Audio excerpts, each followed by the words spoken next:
Hello students, आज हम कक्षा 9वीं के गणित भाग 1 में हमारा पहला लेसन समुच्चय पढ़ रहे थे हम लोग। उसमें हम लोग 1.3 के सवाल हल कर रहे थे, जिसमें हमने 1.3 का पहला दूसरा सवाल हम कंप्लीट कर चुके हैं। अब हम यहाँ पर आगे के सवाल हल करेंगे। तो हमारा देखो आगे का सवाल क्या है। तीसरा सवाल हमें प्रश्न में दिया है u बराबर 1 2 3 7 8 9 10 11 12 प्रश्न में दिया हुआ है, और p बराबर 1 3 7 10 ये दिया है। क्या बोला गया है? u p p डैश को वैन आकृति में दर्शाइए, और दूसरा बोला p डैश का डैश p की जांच कीजिए। ये p डैश मतलब क्या हुआ?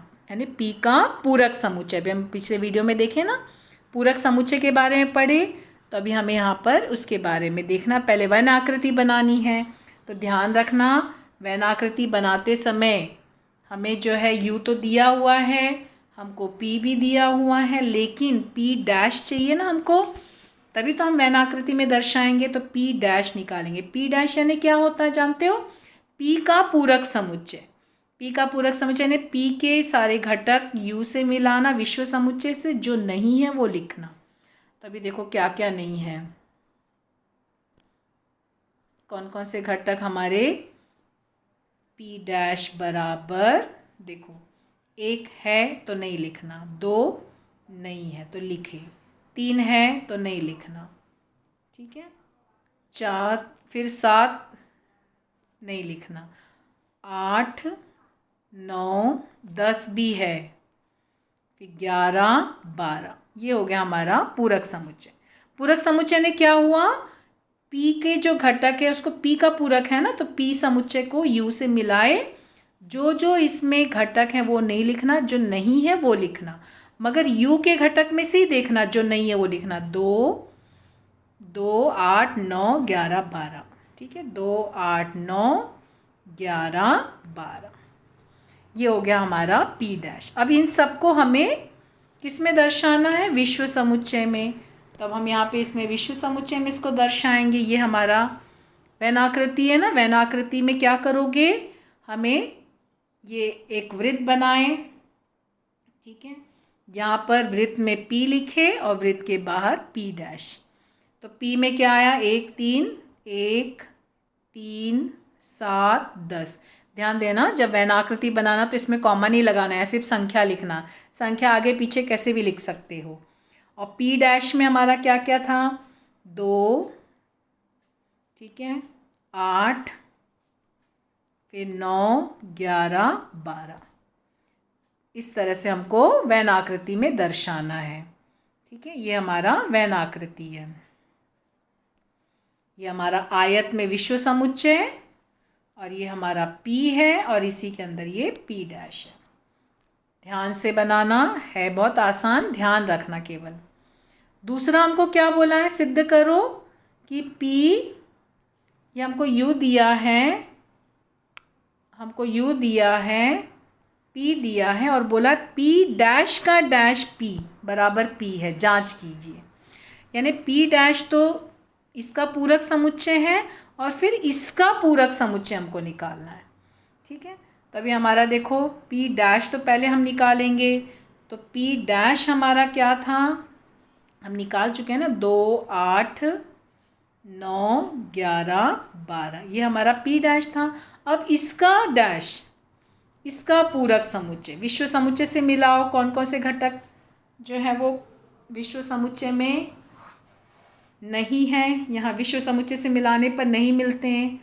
क्या क्या है देखो, 1, फिर उसके बाद 2 है, 3 नहीं है, 3 के बाद 7 नहीं है, 8 9 10 तो है, 10 नहीं है। ये हो गया इसका पूरक समुच्चय, p डैश का डैश। और ये देख रहे हो किसका घटक है? ये सब किसके घटक है? देख रहे हो, p के घटक है। तो यानी हो गई ना जांच, p का पूरक समुच्चय का पूरक समुच्चय बराबर p होता है, ठीक है। यही हमें सिद्ध करना था। अब देखो हम चौथा सवाल देखेंगे। क्या दिया? यदि a बराबर 1 3 2 7 तो ए समुच्चय के कोई भी 3 उप समुच्चय लिखो। उप समुच्चय लिखना है। उप समुच्चय जान रहे हो, मतलब इसके घटक कोई भी 3 लिखना है। अब देखो बहुत सारे, एक तो उप समुच्चय तुम्हें पता है, रिक्त समुच्चय, हर एक समुच्चय का उप समुच्चय होता है। हम पिछले इसमें वीडियो में नोट में पढ़े थे ना। फिर या तो जैसे 1 है, 3 है, सिंगल 1, सिंगल 3, सिंगल 2, सिंगल 7, या फिर 1 3, ठीक है, 3 2, 2 7, 1 7। मतलब या तो एक एक करके ले लो, या ऐसे 2 2 करके ले लो, या ऐसे 3 3 करके ले लो। 3 फिर ये 3 फिर ये 3, ऐसे करके तुम लोग कोई भी 3, तुम्हें बोला ना कोई भी 3 लिखना है। तो यानी बहुत सारे घटक हैं, तुम कोई भी 3 इसमें से लिख सकते हो। तो देखो ये रिक्त समुच्चय, फिर ये सिंगल घटक, फिर 2 2 लिए, फिर 3 3 लिए, और तुम्हें पता है प्रत्येक समुच्चय स्वयं का उप समुच्चय होता है, इसके लिए समुच्चय ए भी लिखे। तो इसमें से ये सारे, क्योंकि बोले ना कितने जो है संभावना हो सकती है, ठीक है। तो कोई भी 3 लिखना है, 3 लिखना है, इनमें से कोई भी 3 लिखना है, ठीक है।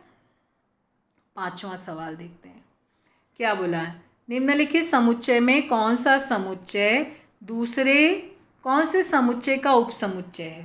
मतलब जो समुच्चय है वो कौन किसका उप समुच्चय वो बताना है। जैसे पी दिया पुणे के निवासी, एम दिया मध्य प्रदेश, आई दिया इंदौर, बी दिया भारत, एच दिया महाराष्ट्र। अब कौन से घटक किस में आते हैं वो देखना है हमको।